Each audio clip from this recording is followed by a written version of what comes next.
आपको पता है कि जब भगवान ने युद्ध शुरू किया तो पूजा की।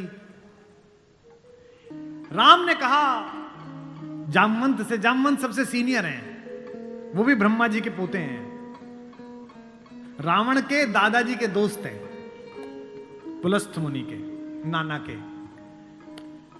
कहा कि प्रभु महाराज जामवंत जी, मैं युद्ध करने जा रहा हूं, उससे पहले मैं पूजा करना चाहता हूं।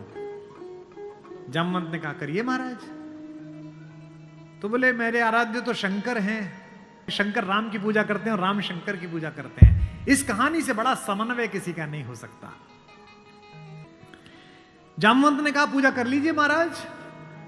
बोले मुझे एक ऐसा पंडित चाहिए जो शैव हो, शिव को मानने वाला, और मैं वैष्णव हूं तो वैष्णव भी हो। उन्होंने कहा कि इस जंगल में, इस युद्ध क्षेत्र में ऐसा कोई पंडित कहां मिलेगा भगवान। तो उन्होंने कहा पूजा कैसे होगी फिर। जो जामवंत ने कहा एक पंडित मेरे ध्यान में है, पर वो आपका पुरोहित बनेगा नहीं। बोले कौन। बोले पुलस्थ मुनि का नाथी महारथी रावण, वो शिव का भक्त है और वैष्णव भी है, उससे करा लीजिए। सोचिए जिसको हराने जा रहे हैं उससे पूजा। राम ने जामवंत से कहा कि महाराज पूछ के तो आइए, अगर महापंडित रावण आज्ञा दे दें इस यज्ञ के लिए तो मैं कर लूं। रावण को पता चला कि जामवंत बुलाने आए हैं। रावण ने अपने सैनिकों से कहा कि जैसे ही दादा जामवंत आए, कोई उनसे प्रश्न ना करे, उन्हें बस महल का मार्ग दिखा दे, हाथ जोड़ के सब चरण छुएं।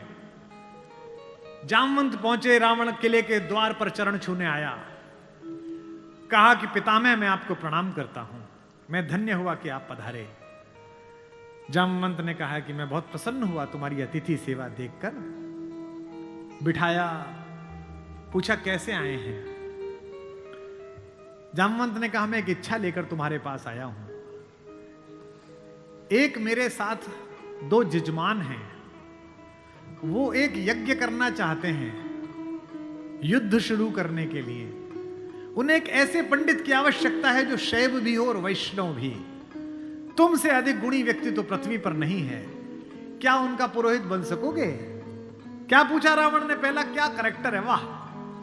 रावण ने कहा जहां तक मुझे सूचना है आपके दोनों यजमान अयोध्या के निर्वासित राजकुमार राम और लक्ष्मण तो नहीं है।